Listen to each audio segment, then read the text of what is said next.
मैं यशवंत कुमार सहआचार्य हिंदी, राजकीय वाणिज्य महाविद्यालय कोटा, आज बुधवार 15/7/2020 को हिंदी की पाठशाला अर्थात ज्ञान, आनंद और मंगल की पाठशाला का श्री गणेश हिंदी के महाकवि तुलसीदास की लोकप्रिय काव्य रचना विनय पत्रिका की प्रथम स्तुति गणपति वंदना से कर रहा हूँ।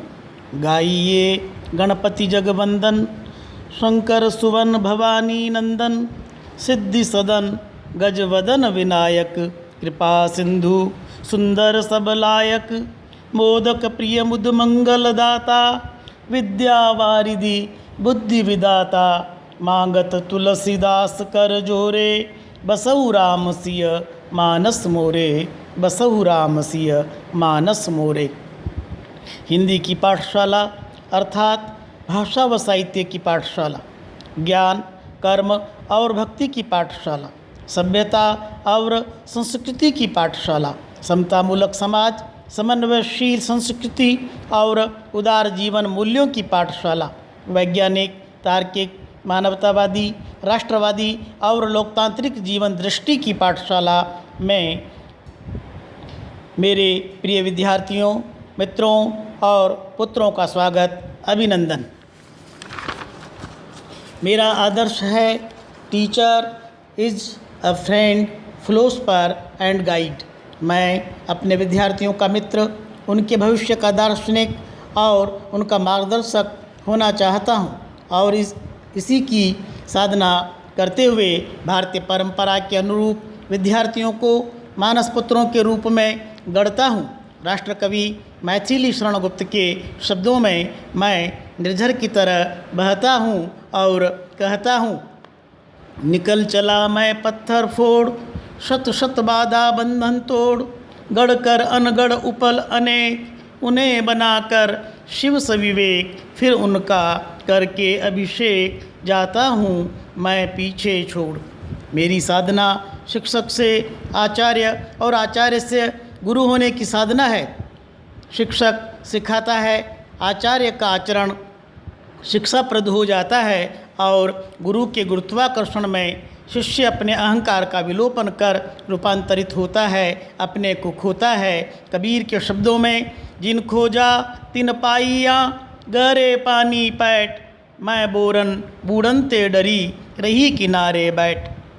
जो ज्ञान में, गुरु में डूबा, उसी ने पाया। और कबीर के शब्दों में गाया, सदगुरु बादल प्रेम का हम पर बरसा आई, अंतर भीगी आत्मा हरी भरी बन राई। हिंदी की पाठशाला काम को प्रेम और प्रेम को भक्ति बनाने की पाठशाला है। असमानता, अन्याय और पाखंड के विरुद्ध कबीर के विद्रोही स्वर की पाठशाला है। महाकवि तुलसीदास की तरह लोकमंगल व समन्वय की पाठशाला है।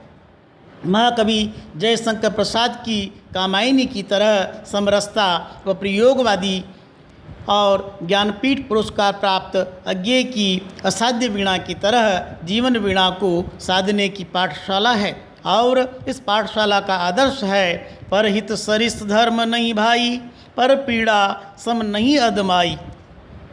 हिंदी की पाठशाला में भाषा, साहित्य, व्यक्ति और वैभव तभी श्रेष्ठ माना जाता है जब वह गंगा के समान कल्याणकारी हो। भाषा भूति भणीति भली सोई, सुर सरि सम सब कहाँ हित होई। साहित्य भाषा से बनता है, भाषा शब्दों से और शब्द अर्थ से गौरव पाते हैं। शब्द और अर्थ जल व लहर की तरह एक हैं। गिरा अरत जल वीथि सम, कय्यत भिन्न न भिन्न। शब्द और अर्थ की ये साधना कभी व्याकरण में ढल जाती है तो कभी साहित्य का गौरव पाती है। भाषा मूलतः कहने सुनने के लिए है। भाषा यादृच्छिक ध्वनि प्रतीकों की वह व्यवस्था है जिसके माध्यम से विचारों, भावों, इच्छाओं, आवश्यकताओं और चिंतन मनन का आदान प्रदान होता है। ज्ञान, अनुभव व अनुसंधान की यात्रा भाषा में ढलती है और भावी पीढ़ियों का पथ प्रशस्त करती है। भाषा का मानकीकरण व नियमन करने वाला शास्त्र व्याकरण कहलाता है और हमें भाषा के अनेक प्रयोगों में पारंगत बनाता है। हिंदी भारोपीय परिवार की एक भाषा है जो वैदिक संस्कृत, लौकिक संस्कृत, प्रथम प्राकृत या पाली, द्वितीय प्राकृत, अपभ्रंश की परंपरा में लगभग 1000 वर्ष पूर्व प्रस्फुटित हुई और विकसित होकर संवैधानिक दृष्टि से भारत की राजभाषा बन गई है। आगे के व्याख्यानों में हम इसी भाषा के व्याकरण व साहित्य का अध्ययन करेंगे। हिंदी भाषा व साहित्य के अध्यापन की यात्रा बुध मंगलकारी हो, इसी मंगल कामना के साथ विदा।